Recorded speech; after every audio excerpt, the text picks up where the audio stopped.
Introduction. This series of specially selected quotations was gathered from the first 8 books that I wrote about the world of the shamans of ancient Mexico. The quotations were taken directly from the explanations given to me as an anthropologist by my teacher and mentor Don Juan Matus, a Yaqui Indian shaman from Mexico. He belonged to a lineage of shamans that traced its origins all the way back to the shamans who lived in Mexico in ancient times. In the most effective manner he could afford, Don Juan Matus ushered me into his world, which was, naturally, the world of those shamans of antiquity. Don Juan was, therefore, in a key position. He knew about the existence of another realm of reality, a realm which was neither illusory, nor the product of outbursts of fantasy. For Don Juan and the rest of his shaman companions, there were 15 of them. The world of the shamans of antiquity was as real and as pragmatic as anything could be. This work started as a very simple attempt to collect a series of vignettes, sayings, and ideas from the lore of those shamans that would be interesting to read and think about. But once the work was in progress, an unforeseeable twist of direction took place. I realized that the quotations by themselves were imbued with an extraordinary impetus. Impetus of force that moves something along. They revealed a covert train of thought that had never been evident to me before.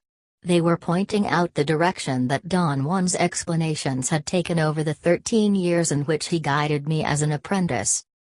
Better than any type of conceptualization, the quotations revealed an unsuspected and unwavering line of action that Don Juan had followed in order to promote and facilitate my entrance into his world.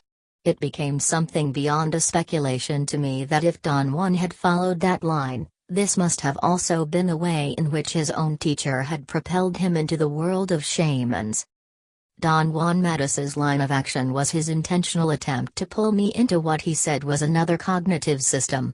By cognitive system, he meant the standard definition of cognition, the processes responsible for the awareness of everyday life, processes which include memory, experience, perception, and the expert use of any given syntax. Syntax, a systematic orderly arrangement. Don Juan's claim was that the shamans of ancient Mexico had indeed a different cognitive system than the average man's.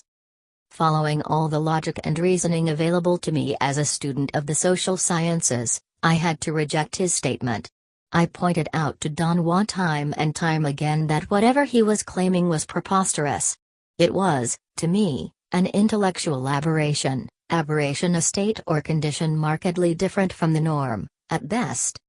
It took 13 years of hard labor on his part and on mine to discombobulate be confusing or perplexing to, cause to be unable to think clearly, my trust in the normal system of cognition that makes the world around us comprehensible to us. This maneuver pushed me into a very strange state, a state of quasi-distrust in the otherwise implicit acceptance of the cognitive processes of our daily world. After 13 years of heavy onslaughts, I realized, against my very will, that Don Juan Matus was indeed proceeding from another point of view. Therefore, the shamans of ancient Mexico must have had another system of cognition. To admit this burned my very being. I felt like a traitor. I felt as if I were voicing the most horrendous heresy. When he felt that he had overcome my worst resistance, Don Juan drove his point as far and as deep as he could into me, and I had to admit, without reservations, that in the world of shamans, shaman practitioners judge the world from points of view which were indescribable to our conceptualization devices. For instance, they perceived energy as it flowed freely in the universe, energy free from the bindings of socialization and syntax, pure vibratory energy. They called this act-seeing. Don Juan's prime objective was to help me to perceive energy as it flows in the universe. In the world of shamans, to perceive energy in such a manner is the first mandatory step toward a more engulfing, freer view of a different cognitive system. In order to elicit a seeing response in me, Don Juan utilized other foreign units of cognition. One of the most important units, he called the recapitulation, which consisted of a systematic scrutiny of one's life, segment by segment, an examination made not in the light of criticism or finding flaw, but in the light of an effort to understand one's life, and to change its course. Don Juan's claim was that once any practitioner has viewed his life in the detached manner that the recapitulation requires, there's no way to go back to the same life.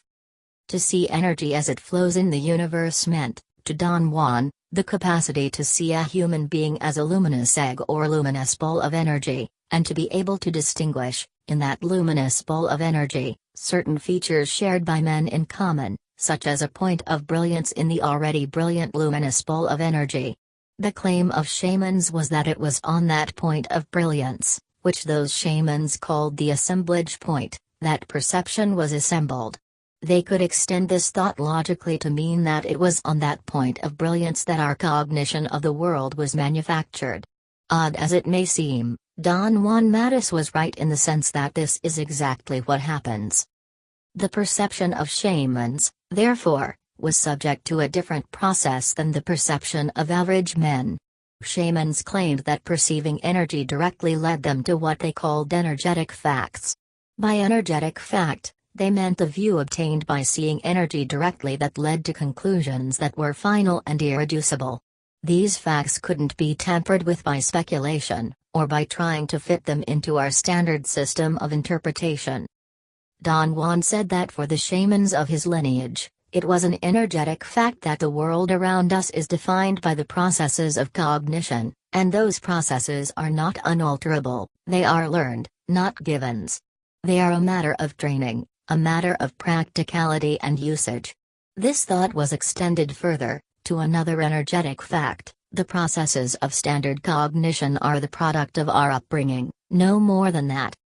Don Juan Matus knew, beyond the shadow of a doubt, that whatever he was telling me about the cognitive system of the shamans of ancient Mexico was a reality. Don Juan was, among other things, a nagual, which meant, for shaman practitioners, a natural leader, a person who was capable of viewing energetic facts without detriment to his well-being. He was, therefore, capacitated to lead his fellow men successfully into avenues of thought and perception impossible to describe. Considering all the facts that Don Juan had taught me about his cognitive world, I arrived at the conclusion, which was the conclusion that he himself shared, that the most important unit of such a world was the idea of intent. For the shamans of ancient Mexico, intent was a force they could visualize when they saw energy as it flows in the universe. They considered it an all-pervasive force that intervened in every aspect of time and space. It was the impetus behind everything, but what was of inconceivable value to those shamans was that intent, a pure abstraction, was intimately attached to man. Man could always manipulate it. The shamans of ancient Mexico realized that the only way to affect this force was through impeccable behavior. Only the most disciplined practitioner could attempt this feat. Another stupendous unit of that strange cognitive system was the shaman's understanding and usage of the concepts of time and space. For them, time and space were not the same phenomena that form part of our lives by virtue of being an integral part of our normal cognitive system. For the average man, the standard definition of time is a non-spatial continuum in which events occur in apparently irreversible succession from the past through the present to the future. And space is defined as the infinite extension of the three-dimensional field in which stars and galaxies exist, the universe. For the shamans of ancient Mexico, time was something like a thought thought by something unrealizable in its magnitude. The logical argument for them was that man, being part of that thought which was thought by forces inconceivable to his mentality, still retained a small percentage of that thought, a percentage which under certain circumstances of extraordinary discipline could be redeemed. Space was, for those shamans, an abstract realm of activity. They called it infinity, and referred to it as the sum total of all the endeavors of living creatures. Space was, for them, more accessible, something almost down to earth. It was as if they had a bigger percentage in the abstract formulation of space. According to the versions given by Don Juan, the shamans of ancient Mexico never regarded time and space as obscure abstracts the way we do. For them, Both time and space, although incomprehensible in their formulations, were an integral part of man. Those shamans had another cognitive unit called the wheel of time. The way they explained the wheel of time was to say that time was like a tunnel of infinite length and width, a tunnel with reflective furrows. Every furrow was infinite, and there were infinite numbers of them. Living creatures were compulsorily made, by the force of life, to gaze into one furrow. To gaze into one furrow alone meant to be trapped by it, to live that furrow. A warrior's final aim is to focus, through an act of profound discipline, his unwavering attention on the wheel of time in order to make it turn. Warriors who have succeeded in turning the wheel of time can gaze into any furrow and draw from it whatever they desire. To be free from the spellbinding force of gazing into only one of those furrows means that warriors can look in either direction, as time retreats or as it advances on them. Viewed in this manner, the wheel of time is an overpowering influence which reaches through the life of the warrior and beyond, as is the case with the quotations of this book. They seem to be strung together by a coil that has a life of its own. That coil, explained by the cognition of shamans, is the wheel of time. Under the impact of the wheel of time, the aim of this book became, then, something that had not been part of my original plan. The quotations became the ruling factor by themselves and in themselves, and the drive imposed on me by them was one of staying as close as I possibly could to the spirit in which the quotations were given. They were given in the spirit of frugality and ultimate directness. Another thing that I tried unsuccessfully to do with the quotations was to organize them into a series of categories that would make reading them easier. However, the categorization of the quotations became untenable. Untenable theories incapable of being defended or justified, there was no way of setting arbitrary categories of meaning that suited me personally to something so amorphous and so vast as a total cognitive world. The only thing that could be done was to follow the quotations, and let them create a sketch of the skeletal form of the thoughts and feelings that the shamans of ancient Mexico had about life, death, the universe, energy. They are reflections of how those shamans understood not only the universe, but the processes of living and coexisting in our world. And more important yet, they point out the possibility of handling two systems of cognition at once without any detriment to the self.